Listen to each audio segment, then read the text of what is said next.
আজকে আমাদের বাস্তবতা হলো বাংলাদেশে, বিশেষ করে ঢাকাকে বলা হয় এটা হলো মসজিদের শহর। মসজিদের অভাব নাই বাংলাদেশে, লক্ষ লক্ষ মসজিদ বাংলাদেশে, যেটা পৃথিবীর অন্য কোনো দেশে আপনি খুঁজে পাবেন না। কিন্তু প্রশ্ন হলো, এই লক্ষ লক্ষ মসজিদের ভেতরে আপনারাই বলুন তো, কয়জন মৌলা আলীর এই শাহাদত দিবসকে স্মরণ রেখেছেন? আর এই শাহাদত দিবসকে স্মরণ রেখে কোনো কনফারেন্সের আয়োজন বা কোনো আলোচনা সভা অনুষ্ঠিত করেছেন? এই দৃষ্টান্ত আপনারা খুঁজে পাবেন না।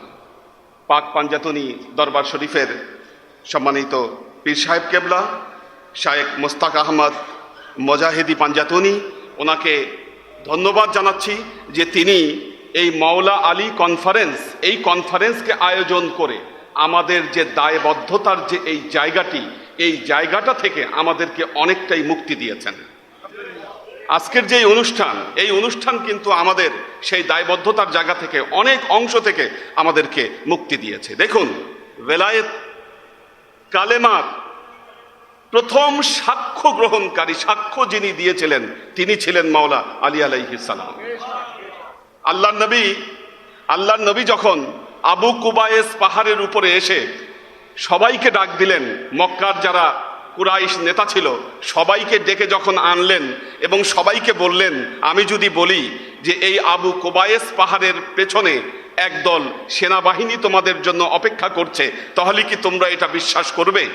সবাই সমস্বরে বলল যে অবশ্যই আমরা বিশ্বাস করব, কারণ আপনি কখনো মিথ্যা কথা বলেন না। ঠিক তার পরবর্তীতে আল্লাহর নবী যখন কলেমার দাওয়াত দিলেন, আরবের সব শীর্ষস্থানীয় নেতৃবর্গ এই কলেমার দাওয়াতকে গ্রহণ করতে তারা অস্বীকার করলো, তারা কেউ স্বীকার করে নিল না। একে একে ওই মাহফিল স্থল, আল্লাহর নবী যেখানে সবাইকে ডেকেছিলেন, একে একে সবাই ওই স্থান ত্যাগ করলো। যখন সবাই ওই স্থান ত্যাগ করলো, দেখা গেল একজন বালক সেখানে দাঁড়িয়ে আছে। সেই বালক আর কেউ নন, তিনি হচ্ছেন আমাদের মাওলা আলী আলাইহিস সালাম। তিনি বললেন, আল্লাহর নবী তাকে জিজ্ঞাসা করলেন, সবাই চলে গেল, তুমি কেন দাঁড়িয়ে আছো আলী? হযরত আলী বললেন, ইয়া রাসূলুল্লাহ, আমি সাক্ষ্য দিচ্ছি লা ইলাহা ইল্লাল্লাহু মুহাম্মাদুর রাসূলুল্লাহ সাল্লাল্লাহু আলাইহি ওয়াসাল্লাম। কলেমাকে প্রথম স্বীকৃতি, প্রথম সাক্ষ্য দিয়েছিলেন মাওলা আলী। এজন্য মনে রাখবেন, আল্লাহ তার কালামে পাকে একটি আয়াত বলেছেন, ইয়াউমা নাদউ কুল্লা উনাসিম বিইমামিহিম, সূরা বনী ইসরাঈল। আল্লাহ বলছেন, ইয়াউমা নাদউ, কাল কিয়ামতের ময়দানে আমি সমস্ত মানুষকে আমি ডেকে নিব। ইয়াউমা নাদউ কুল্লা উনাসিম বিইমামিহিম, আমি সমস্ত মানুষকে আমি কাল কিয়ামতের ময়দানে ডাক দিব, তার ইমামের মাধ্যমে আমি ডাকবো। আমি কোনো মানুষকে পার্সোনালি আমি ডাকবো না, আমি তার ইমামের মাধ্যমে ডাকবো। আজকে শায়েখ মোস্তাক আহমদ পাঞ্জাতনী, ওনার হাতে যারা বয়াত পড়েছেন, ওনার মাধ্যমে আল্লাহ তাদেরকে ডাকবেন কাল কিয়ামতের ময়দানে, যে পাঞ্জাতনীর হাতে কারা বয়াত পড়েছো। এখন পাঞ্জাতনীকে জিজ্ঞাসা করা হবে, তা আপনি যে বয়াত পড়ালেন, আপনি কার কাছ থেকে এই বয়াতের এজাজত গ্রহণ করেছেন? উনি বলবে, আমি আমার শায়েখের কাছ থেকে আমি গ্রহণ করেছি। আমার শায়েখ কার কাছ থেকে করেছে?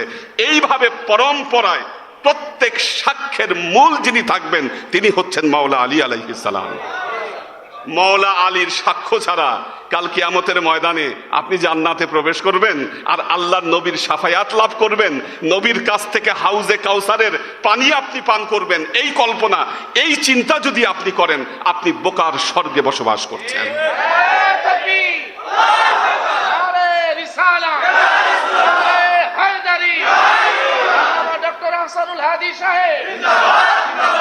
দেখুন, আল্লাহর নবী যেদিন হিজরত করছিলেন, আল্লাহর নবীর ঘরের বাহিরে দারুন নাদোয়া থেকে এসে বৈঠক করা 40 জন লোক দাঁড়িয়ে আছে বাহিরে। কেন? আল্লাহর নবীকে পেলেই হত্যা করা হবে, এই সিদ্ধান্ত নিয়ে নাঙ্গা তলোয়ার নিয়ে তারা আল্লাহর নবীর ঘরের বাহিরে তারা দাঁড়িয়ে আছে। আল্লাহর নবী মাওলা আলীকে ডাকলেন যে, আলী তুমি আসো। মাওলা আলীকে নির্দেশ দিলেন, আলী তোমাকে আমার ঘরে, আমার বিছানায় আজকে তোমাকে থাকতে হবে। মাওলা আলী আল্লাহর নবীর আদেশ মাথা পেতে নিলেন, ইয়া রাসূলুল্লাহ, আপনার জন্য আমার জীবন কোরবান। আল্লাহ নবী হিজরতে যাচ্ছেন, হিজরতে যাচ্ছেন, মক্কা ত্যাগ করে মদিনার দিকে যাচ্ছেন। দেখুন পবিত্র কোরআনে বর্ণনা এসেছে, আল্লাহর নবী আল্লাহর কাছে দোয়া করছেন, রব্বি আদখিলনি মুদখালা সিদকি ওয়া আখরিজনি মুখরাজা সিদকি ওয়াজআল লি মিন লাদুনকা সুলতানান নাসীরা। সুবহানাল্লাহ, সুবহানাল্লাহ। আল্লাহর কাছে দোয়া করছেন আল্লাহর নবী, সরদারে দো আলম মোহাম্মদ মুস্তাফা সাল্লাল্লাহু আলাইহি ওয়াসাল্লাম আল্লাহর দরবারে হাত তুলে দোয়া করছেন, রব্বি আদখিলনি মুদখালা সিদকি ওয়া আখরিজনি মুখরাজা সিদক। হে আল্লাহ, আপনি আমাকে পরিপূর্ণভাবে প্রবেশ করান, পরিপূর্ণভাবে আপনি আমাকে বের করে নিয়ে যান। আর মক্কায় আমি আমার রিসালতের দায়িত্ব আমি ছেড়ে দিয়ে এসেছি আল্লাহ, আমি আমার রিসালতের দায়িত্ব মক্কায় আমি ছেড়ে দিয়ে এসেছি, আমি রেখে এসেছি। এ দায়িত্ব কে গ্রহণ করবে? ওয়াজআল লি মিন লাদুনকা সুলতানান নাসীরা।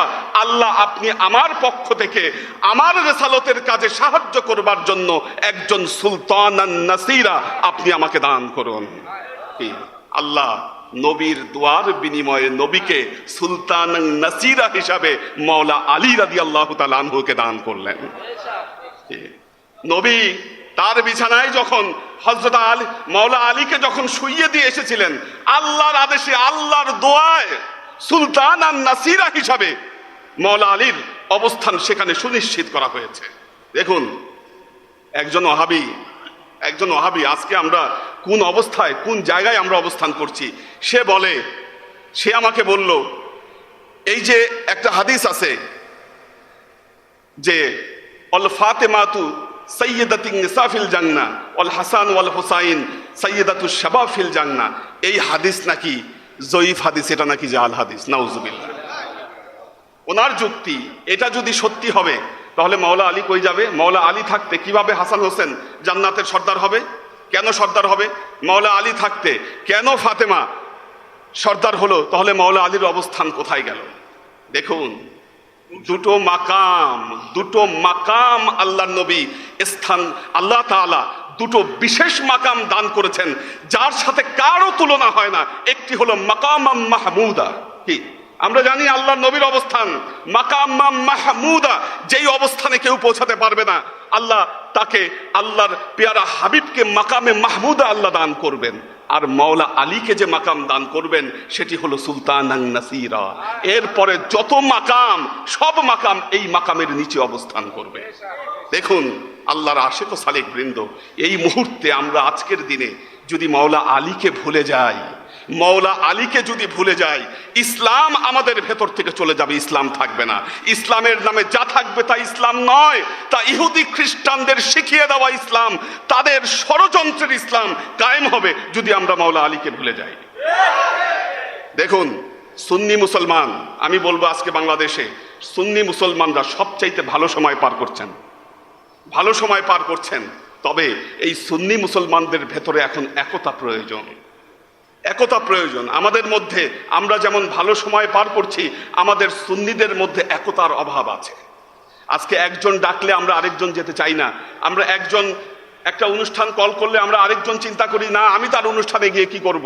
এই অবস্থার অবশ্যই বিভেদ ঘটানো দরকার। আজকে যদি বাংলাদেশের সুন্নি মুসলমানরা যদি একত্রিত হয়, ওয়াতাসিমু বিহাবলিল্লাহি জামিআ, আল্লাহর রজ্জুকে যদি তারা একসাথে যদি তারা ধরে বসে, মনে রাখবেন এই বাংলাদেশ থেকে সালাফিবাদ, খারেজিবাদ সবকিছু নিপাত যাবে, বাংলাদেশের কোনো চিহ্ন খুঁজে পাওয়া যাবে না। আল্লাহ আমাদেরকে এই তৌফিক দান করুন। আসসালামু আলাইকুম ওয়া রাহমাতুল্লাহি ওয়া বারাকাতুহু।